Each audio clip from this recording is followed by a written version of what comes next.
নেতা মাহমুদুর রহমান মান্না ভাইকে।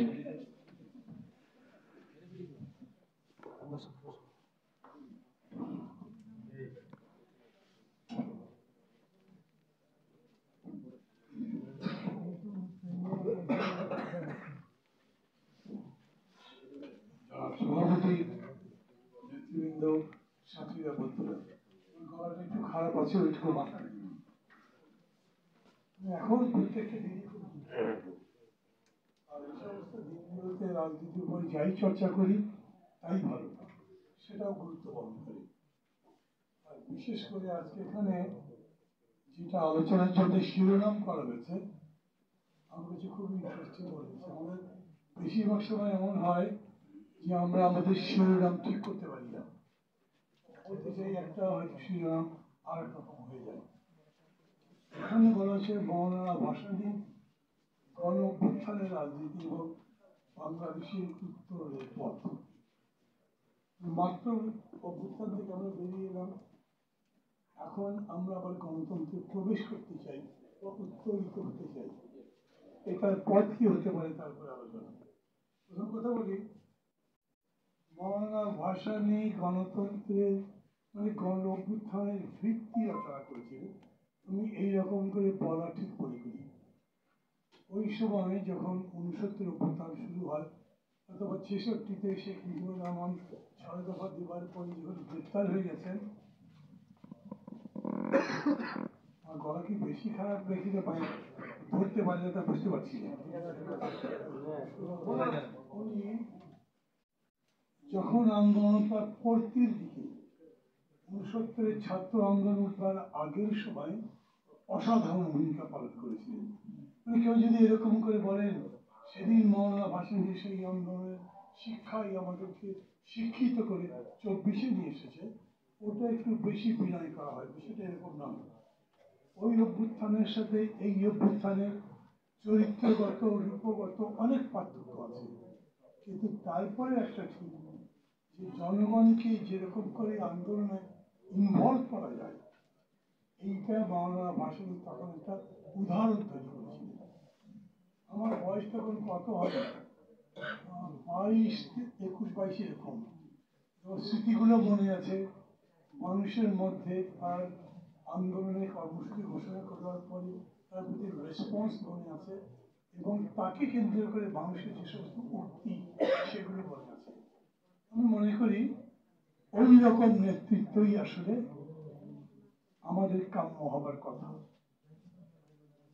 কিন্তু আজকে মৌলানা ভাসানী কিরকম করে প্রাসঙ্গিক এটা বলবার জন্য আমি মনে করি আবেগ মুক্ত হয়ে বরঞ্চ বাস্তব পরিস্থিতির বাস্তব বিশ্লেষণ করা দরকার। এখন 2025-এর প্রায় শেষ অংশে এসে আমরা তো কোনো অভ্যুত্থান প্রত্যাশা করছি না, এটাই হচ্ছে সত্যি। আমি দেখেছি কিছুদিন আগে আমরা একটা বৈঠকে বসছিলাম, সেখানে এক সংগঠনের নেতা বলেছিলেন যে আবার খুব অল্প সময়ের মধ্যেই আর একটা গণঅভ্যুত্থান হতে পারে। বাবা লেগেছিল আমার কাছে, এরকম করেও কেউ হয়তো ভাবে। আমার মনে হচ্ছে এই ভাবনাগুলো আবেগের মধ্যে থেকেই আসে।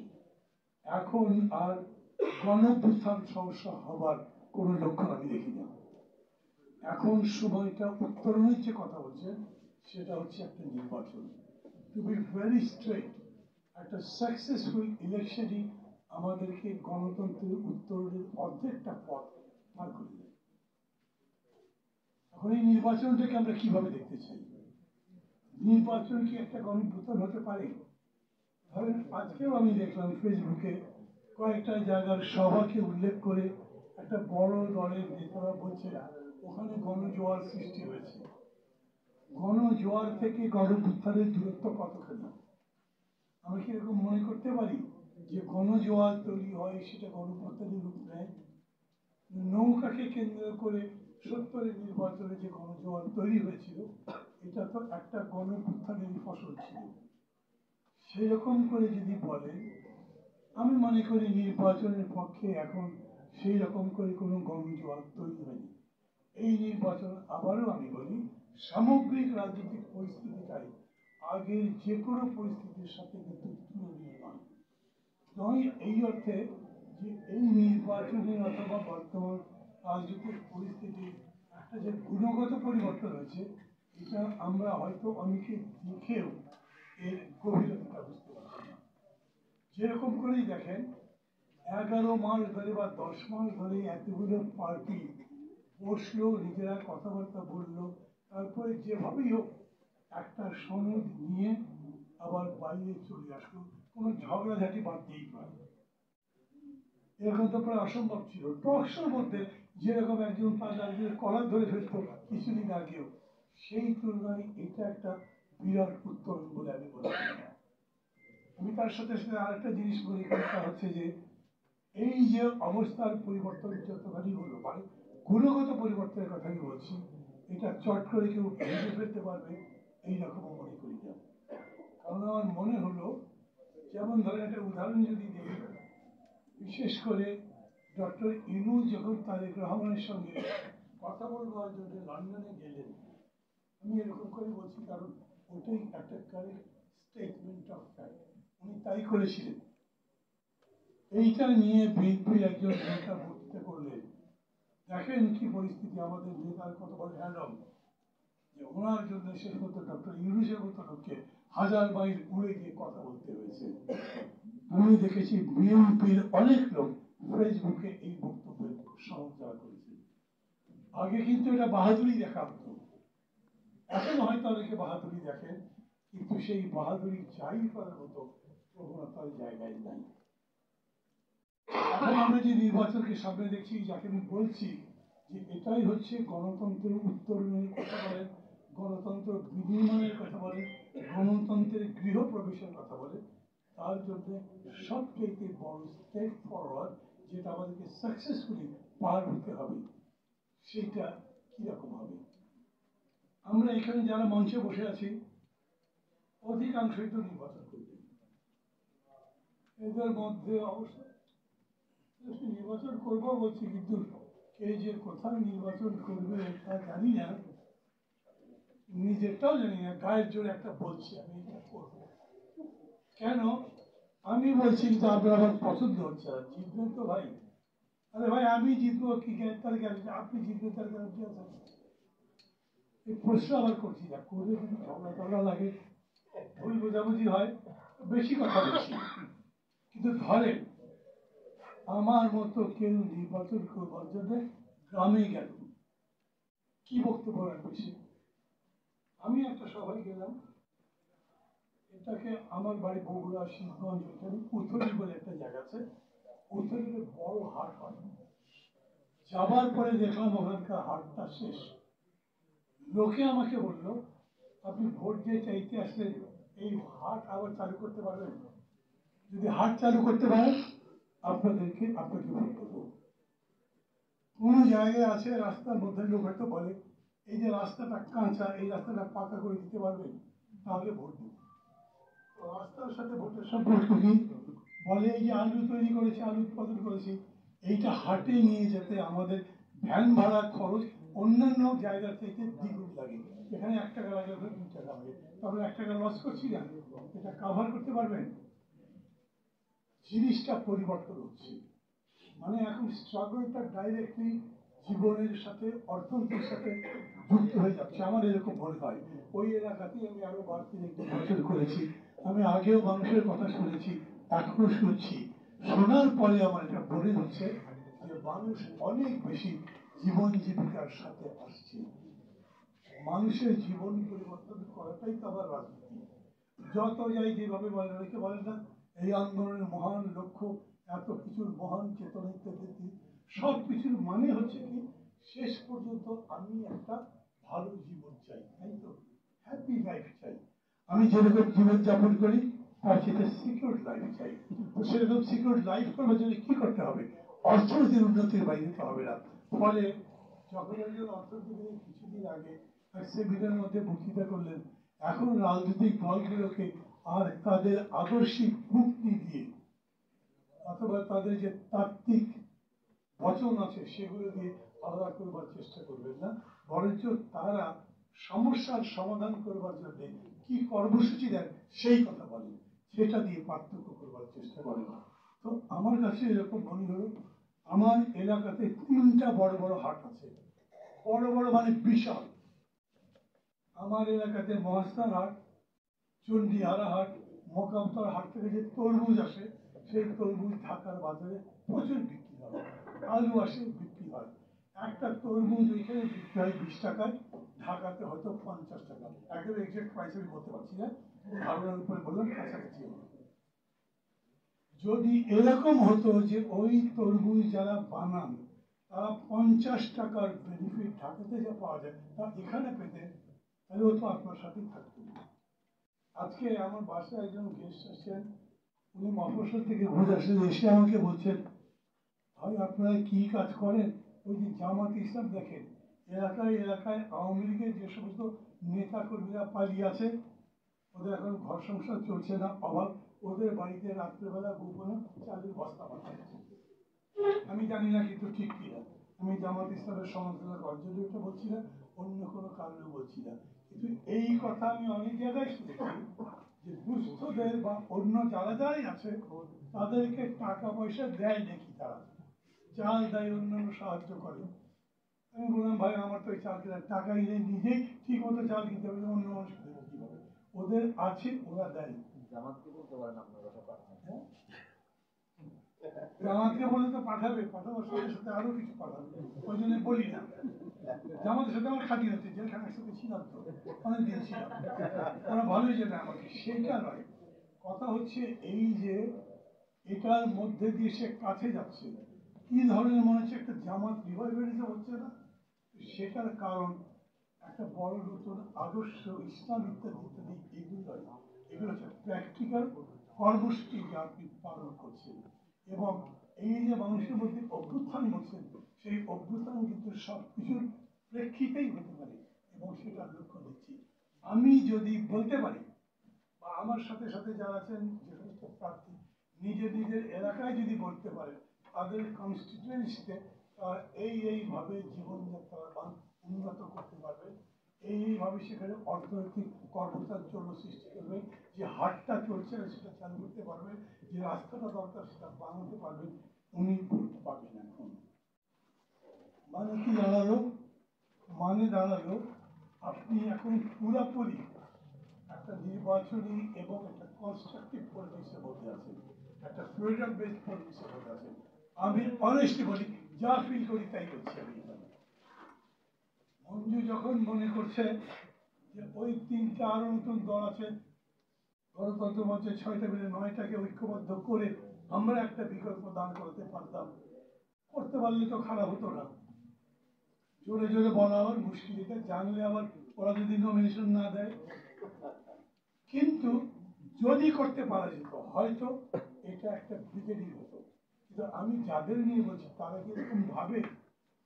আমরা যারা আছি তারা মিলেই ভাবে, আমরা যতখানি আছি ততখানি জায়গা থেকে এইরকম একটা জায়গা তৈরি করেন। আমি যে বৈষম্যমূলক সমাজ গড়বার কথা বললাম, সেই বৈষম্যমূলক সমাজ আমি কিভাবে করব? সরি, বৈষম্যহীন সমাজ গড়ার কথা বললাম। আমার বেকার ভাতা বেকার যুবকের কাছে পৌঁছে না, বৃদ্ধ ভাতা বৃদ্ধরা পায় না, তারপরে আপনার নারী ভাতা বা বিধবা ভাতা তাদের কাছে যায় না, মাঝখানে অর্ধেক টাকা মেম্বার এবং অন্যান্যরা খেয়ে ফেলে। আপনি কিভাবে বন্ধ করবেন? যখন ডিজিটাল বাংলাদেশ আপনি করতে চান, ডিজিটাল সিস্টেম চালু আছে, যখন টেলিগ্রাফিক ট্রান্সফার হতে পারে টাকা, তখন এগুলো তো হতে পারবার কথা না। এখন তো জমি জমা নিয়ে মামলার কোনো সমস্যা থাকবার কথা না। Total land of the country যদি ডিজিটাইজ হতো তাহলে কোনো মামলাই তো হতো না জমি নিয়ে। আপনি সেটা করতে পারছেন না কেন? তার মানে 15 বছর ধরে বা 3টা টার্ম ধরে যারা বাংলাদেশের ক্ষমতায় থেকে ডিজিটাল বাংলাদেশের স্লোগান দিল, তারা ডিজিটাইজেশন করে নাই, অন্য কেউ করে নাই। আপনি যদি মনে করেন আমি এই আধুনিক প্রযুক্তির মধ্যে দিয়ে মানুষের জীবন উন্নত করার এই শিক্ষাটা মানুষের কাছে দেব, আমি মনে করি সেটা একটা বড় অভ্যুত্থান।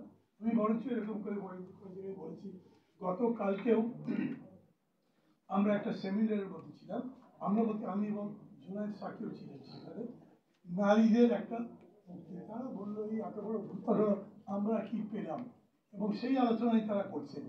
এবং সেইখানে তারা বলছেন নারীদেরকে কারা কি দেবেন, রাজনৈতিক দলগুলোর ম্যানিফেস্টোতে এর সুস্পষ্ট অঙ্গীকার চাই।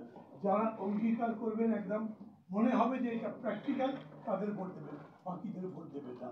যদি সোশ্যাল ফোর্সেস যত আছে, প্রফেশনাল ফোর্সেস যত আছে, তারা যদি এরকম করে বলে আপনি দুর্নীতি দমন করবেন, তার কনক্রিট প্রোগ্রাম চাই। আপনি যে জিডিপি বাড়াবেন, তার কনক্রিট প্রোগ্রাম দেন। আপনি যে এইটাকে ইকুইটেবল ডিস্ট্রিবিউশনে যাবেন, অর্থাৎ অর্থনীতি বোধ ভার্টিক্যাল অ্যান্ড ল্যাটারাল ডেভেলপমেন্ট দুটোই একটা পজিটিভ প্রোগ্রামের মধ্যে দিয়ে যাবে, এইটার কম্পিটিশন যদি বাংলাদেশে শুরু হতো, তাহলে সত্যি সত্যি আমাদের রাজনীতির গুণগত একটা পরিবর্তন হওয়ার সম্ভাবনা ছিল।